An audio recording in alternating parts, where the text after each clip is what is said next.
నమస్కారం మిత్రులందరికీ. ఇది ఒక గాడిద గుడ్డు సమావేశం మీటింగ్ అనేది మనం వినాలి, దాన్ని పూర్తిగా చూడాలి. ఈ గాడిద గుడ్డు యాడ్ నుంచి వచ్చింది, ఈ గాడిద గుడ్డు ఏంది అనేది సూతం. మరి గాడిద గుడ్డు పెడుతుందా అనేది రేవంత్ రెడ్డి పెట్టిస్తున్నాడేమో. మరి వచ్చి రేవంత్ రెడ్డి పెడుతున్నాడా లేకపోతే రేవంత్ రెడ్డి పెట్టిస్తున్నాడా పరిస్థితి. గాడిద గుడ్డు ముచ్చట. కేసీఆర్ ముక్కు నేలకు రాస్తావా, నెల 8 లోపు రైతు భరోసా పూర్తి చేస్తాం. నువ్వు చేసినావు పెద్ద నోటపీసు, నువ్వు చేసినావు, మేము చూసినావు. ఈ ముక్కు నీళ్ళకు రాకుడు, ఈ సవాల్ ఇస్తుడు దీనికి పనికొస్తారు తప్ప ఇంకా దేనికి పనికిరారు. 100% దేనికి పనికిరారు. మీరు పనికొస్తే మేము ముక్కు నీళ్ళకు రాసుకుంటాం, గట్టిగా అరిగిపోయేటట్టు మేము రాసుకుంటాం. లేకుంటే నేను ముక్కు నీళ్ళకు రాసుకో. నువ్వు ఎప్పటి నుంచో రాసుకోవాలి, డిసెంబర్ 9 నుంచే ముక్కు రాసుకోవాలి. గప్పటి నుంచి రాసుకుంటే ఈ ముక్కు కాదు కదా, నోరవ పడకుండా రాసుకోవాలి. గంతా అవినీతికి పాల్పడ్డావు రేవంత్ రెడ్డి. సవాల్కు సిద్ధమా సీఎం రేవంత్ రెడ్డి? ఏం సవాల్కి సిద్ధం అంటావు? ఆ సవాల్ విసిరింది ఏందో, నువ్వు ఇసురుడేందో, ఆ చెడ్డిలాగుడేందో, ఆ పేగుల మేళ వేసుకున్నాడేందో గీయా సవాల్ అంటే. నీకు నిజంగానే దమ్ముంటే నువ్వు నిజమైన ముఖ్యమంత్రివి అయితే డిసెంబర్ 9 రుణమాఫీ చేయాల్సింది. ఆ రోజు నీ సవాల్కి మేము యాక్సెప్ట్ చేసేటోళ్ళము. నిన్ను గెలిపించిన పాపానికి మాకు తగిన శాస్త్ర దొరికిందని ఇక అనుకునే పరిస్థితి వచ్చింది. రాష్ట్ర ప్రజలపై నువ్వు మోపిన అప్పు 7 లక్షల కోట్లు.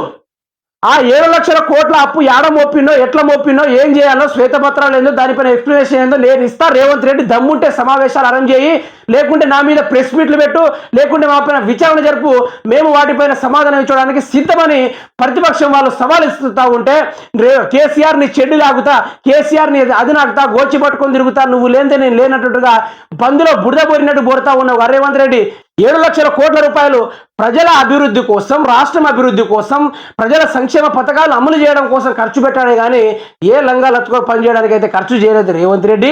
ఇది నీకు తెలియాలి. మరి ఆయన 7 లక్షల కోట్ల రూపాయలు ప్రజలపైన మోపితే మరి నువ్వు వచ్చిన 4 నెలల్లోనే 18 కోట్ల రూపాయలు ఎవరికి ఇచ్చినావు, ఏం చేసినావు, ఎక్కడ దాచిపెట్టినావు, ఎవరిని జేబులో పెట్టినావు అనేది మా తెలంగాణ ప్రజలు నేను ప్రశ్నిస్తే ఉన్నారు. దాని గురించి నువ్వు సమాధానం ఎప్పుడైనా చెప్పుకున్నావు రేవంత్ రెడ్డి గారు? చెప్పుకోవాలి. ఇప్పటిదాకా రూపాయలు 27,000 కోట్ల మిత్తిలకే కట్టినాం. ఎంత? 27,000 కోట్ల రూపాయలు మిత్తిలకే కట్టినట.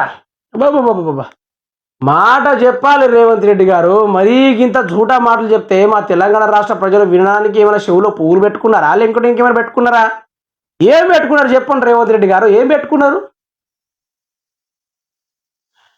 బట్టి గట్టోడు కాబట్టి ఆర్థిక పరిస్థితిని గాడిలో పడేస్తున్నాడు. బట్టి గట్టోడు. ఆ బట్టి గట్టోడిని ఎన్టీవీలో ఉతికారేస్తే ఒక మాట కూడా మాట్లాడలేదు. మరి ఒక మాట కూడా మాట్లాడలేదంట. 15 ఆగస్టు లోపు రుణమాఫీ చేసి తీరుతాం. రేవంత్ రెడ్డి గారు మీరు ముఖ్యమంత్రి అయిపోయారు, కానీ మా తెలంగాణ రాష్ట్ర ప్రజలు మిమ్మల్ని ఎట్లా వేసుకుంటున్నారంటే అబ్బాబా గింత గ్యాప్ లేకుండా గపా వేసుకుంటున్నారు. నేనైతే రాజీనామా చేసేటోడిని, బరాబర్ చెప్తున్నా కదా. రుణమాఫీ 9న, నేను డిసెంబర్ 9న రుణమాఫీ చేస్తాను నేను మాట ఇచ్చుంటే, నా పరంగా చెప్తున్నా, నేను మాత్రం బరాబర్ రాజీనామా చేసి వెళ్ళిపోయేటోడిని. మరి మీరు మాత్రం 5 నెలల నుంచి పొడిగించుకుంటా పోతున్నారు. మరి మీకేమనిపిస్తుంది రేవంత్ రెడ్డి గారికి? అది మీకే తెలవాలి. ప్రజా ప్రభుత్వానికి కూల్చేందుకు బీఆర్ఎస్ బీజేపీ కుట్ర. అందుకేనా బీజేపీ తోటి చేతులు కలిపి, అయ్యా పెద్దన్న నేను చిన్న తమ్ముడిని, నేను గెలిస్తే లోక్సభ ఎన్నికల్లో మీకు మొత్తం నా ఎంపీ పదవులు నీకే ఇస్తాను, నువ్వు మాకు కొంత ఫండ్ ఇస్తే నేను 6 గ్యారెంటీలు నెరవేర్చుకుంటా, ఆడ సోనియా గాంధీ గెలిచేటట్టు లేదని షేకండ్ కలుపుకున్నది ఎవరో తెలంగాణ రాష్ట్ర ప్రజలందరికీ తెలుసు. నువ్వు కొత్తగా పిఆర్ స్టంట్ క్రియేట్ చేయాల్సిన అవసరం లేదు ముఖ్యమంత్రి గారు. పాలమూరు బిడ్డ సీఎంగా ఉండొద్దా? ఈ పాలమూరు గత 10 ఏళ్ళ ఎక్కడన్నా మాట్లాడినావా రేవంత్ రెడ్డి? పాలమూరు గురించి ఎక్కడన్నా ముచ్చట తీసినవా? పాలమూరు గురించి డెవలప్మెంట్ కోసం నీ దగ్గరకు వస్తే వాళ్ళని ఏ విధంగా తరిమి కొట్టా మాకు తెలియదా? మా తెలంగాణ రాష్ట్ర ప్రజలకు తెలియదా? పాలమూరు బిడ్డలకు తెలియదా? ఈ రోజు వచ్చేసేమో ఒకటే మాట, పాలమూరు.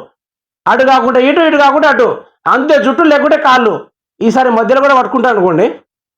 బీజేపీకి ఓటేస్తే రిజర్వేషన్లు రద్దు, కాంగ్రెస్ గెలిస్తే రిజర్వేషన్లు. కాంగ్రెస్ పైన గెలవాలి, కాంగ్రెస్ నేను ఒప్పుకుంటా.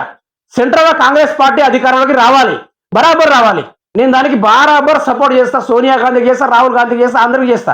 బట్ 5 నెలల్లోనే చుక్కలు చూపెట్టిన ఈ కాంగ్రెస్ ప్రభుత్వం తెలంగాణ రాష్ట్రంలో ఉండకూడదని నా అభిప్రాయం, తెలంగాణ రాష్ట్ర ప్రజలకు కూడా అభిప్రాయమే. ఎన్నికల ప్రచార సభల్లో సీఎం వ్యాఖ్యలు అయితే ముచ్చట ఏంటంటే, ఇక రేవంత్ రెడ్డి అంటాడు కదా ఎలక్షన్ల ముందు కేసీఆర్ రాష్ట్రాన్ని ఆగం చేసిండు ఒకటి. రెండోది ఏంటిది, కేసీఆర్ కొన్ని వేల కోట్ల రూపాయలు రాష్ట్రాన్ని అప్పుల పాలు చేసి నూకేసి పోయినని చెప్పిండు. మూడోది, నేను అధికారంలోకి వచ్చి కొన్ని రోజులు అయింది, నాకు కొంత గ్యాప్ ఇవ్వండి, రాష్ట్రాన్ని సర్దుకోవాలంటాడు. నాలుగోది, మరి ప్రజా దర్బార్ ఓపెన్ చేసిన ప్రజా దర్బార్కి అందరికీ రావాలి, ప్రజా దర్బార్కి అందరు రావాలి, అందరి యొక్క తమ సమస్యలను పరిష్కరించుకునేలా నాతో వచ్చి డిస్కషన్ పెట్టాలని చెప్పిండు. మరి రేవంత్ రెడ్డి ప్రజా దర్బార్కి రమ్మని ప్రజలందరినీ ఎగేసి చెప్పేసి నిజాం ప్యాలెస్లో పోయి పడుకున్నాడు. ఎక్కడ పడుకున్నాడు? నిజాం ప్యాలెస్లో పోయి పడుకున్నాడు. మరి గప్పర్ సంధి కనిపించిన మన రేవంత్ రెడ్డి మళ్ళీ లోక్సభ ఎన్నికల ప్రచారానికి మాత్రమే బయటకు వచ్చిండు. జూలు ఇప్పి తిరిగినాడురో ఎల్లో సింగం అన్నట్టు ఒక చంద్రబాబు పైన ఏ విధంగా పాట ఉందో మరి తొడగొట్టి వస్తున్నాడు, గాడిద గుడ్డు పెట్టిన రేవంత్ రెడ్డి అనుకుంటా ట్రోల్ సింగ్ మొదలు పెట్టారు. ఇక మీమర్స్ అయితే దీని పరంగా మీరే సమాధానం చెప్తారో తెలంగాణ రాష్ట్ర ప్రజలకు ఊహలకు అందిస్తున్నాను. ఎందుకంటే రాష్ట్ర ప్రజలను ఉసిగొల్పి ఇటు రైతు బంధు పరంగా కానీ, రైతు రుణమాఫీ పరంగా కానీ, రైతు కూలీలకు కానీ, రైతు కౌలుదారులకు కానీ, ఇక మహిళలకు 25,000 చొప్పున కానీ, లేకుంటే ప్రజా దర్బార్కి రావాలని చెప్పి మెయిన్గా రాష్ట్ర విద్యార్థులను బరాబర్ ఎంత పెద్ద దెబ్బ కొట్టినట్టే ఆ దెబ్బ మామూలు దెబ్బ కాదు. ఇప్పటిదాకా విద్యార్థులు కోలుకోకుండా రూమ్లో ఉన్నారో పాపం ఎక్కడ సూసైడ్ చేసుకుని పోయినారో తెలియని పరిస్థితి. కానీ జియో 46 రద్దు చేస్తా అని చెప్పి రేవంత్ రెడ్డి ఆ జియో 46 రద్దు చేయడం కూడా చేత కాకుండా పోయి విద్యార్థులతో సంబంధం లేకుండా విద్యార్థులు ధర్నా చేస్తూ ఉంటే ఆ విద్యార్థులను పూర్తి స్థాయిలో వారి యొక్క నిరాహార దీక్షను భంగం కలిగించి వారిని జైల్లో తరలించాడు. ఇదే పాలన తుగులుకు పాలన మనం 2013కు ముందు చూసాం, కానీ 2014 తర్వాత మనం చూడలేదు. ఆ 10 సంవత్సరాలుగా జరిగిన జాబ్ మేళా, ఇప్పుడు ఆ జాబ్ మేళా ఏందో కానీ జాబులు ఇవ్వకుండా, నోటిఫికేషన్ ఇవ్వకుండా, ఎగ్జామ్ పెట్టకుండా నేను 30,000 ఉద్యోగాలు ఇస్తా అంటున్నా ఈ మగోడు. మరి ఇక్కడ దాకా కరెక్ట్ అండి ఇది.